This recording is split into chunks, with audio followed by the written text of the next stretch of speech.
Let me switch to the Ukraine stuff that's taken a lot of oxygen out of the room recently.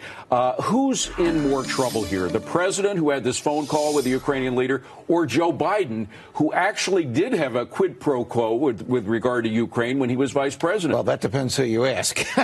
Well, I'm asking the judge. I think this is the most serious charge against the president, far more serious than what Bob Mueller dug or dragged up against him. If there was a quid pro quo, it does appear as though $250 million in defensive weaponry was held back for a period of time while these 8 conversations were going on between the president. Even though there was nothing said, according to the Wall Street Journal, that was quoting a couple of sources they have that were apparently privy to this phone conversation. They said there was no specific quid pro quo. So if you are the president of the United States and you are making a conversation that you know your intelligence community is listening to, of course you're not going to articulate a quid pro quo. You'll just make the quid pro quo happen. But if you were a vice president of the United States and you are visiting with the president of Ukraine and you say, look, this prosecutor is going after a number of companies, and you don't tell them, by the way, that one of those companies happens to have your son on it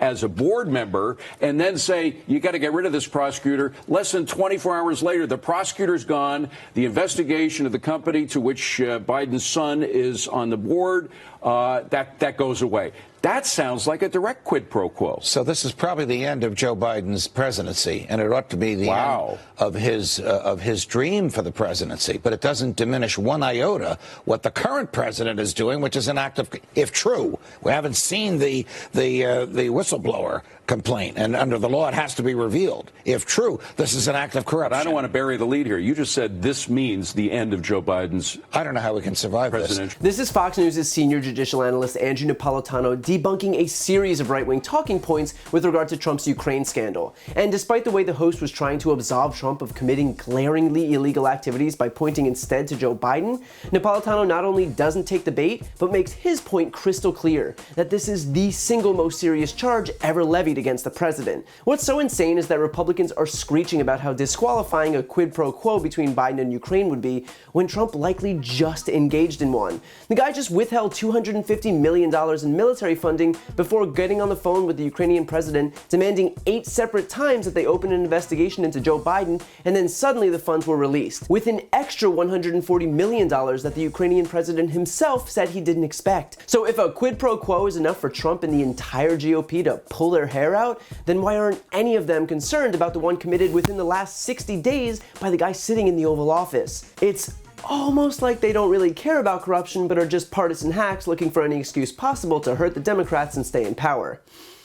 And their talking points got worse from there. The host points to the fact that Trump didn't explicitly say the words, "I am withholding $250 million in military aid until you open your investigation into Joe Biden." But for Christ's sake, is that the bar? That until you state outright, "It is my intention to commit a crime," that no crime has been committed? I mean, give me a break. If all of a sudden $250,000 that was set to go to you gets put on hold, and then at the exact same time, the President of the United States starts demanding something, the implication is that a quid pro quo is occurring, and the reason we're able to tell is because we're functioning human beings. I mean, this Fox host is so blinded by his own partisanship that literal seconds after Napolitano says that this is the single most serious charge against Trump, he claims that he doesn't want to bury the lead, that the real story is about a presidential candidate being accused of corruption several years ago for which there's currently no available evidence, rather than the current president effectively holding taxpayer-funded military aid hostage until foreign countries start interfering on his behalf in the next election.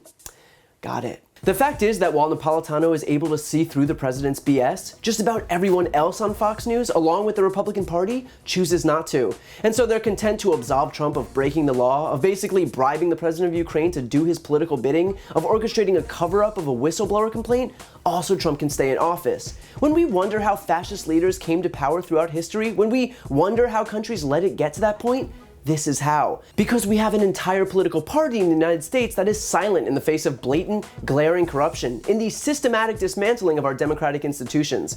When the UK's Prime Minister Boris Johnson announced plans to suspend Parliament so that it would have less time to try and stop Britain's exit from the EU, members of his Conservative Party left the party immediately, literally got up on the floor of Parliament and sat with a different party, depriving Boris Johnson of his majority. And suspending Parliament is a fairly common occurrence. Yet when the President of the United States engages in repeated efforts to conspire with foreign countries to interfere in our elections, to obstruct justice at every corner to protect himself, to undermine everything this country stands for, not a single member of the GOP can find their tongue, because leadership.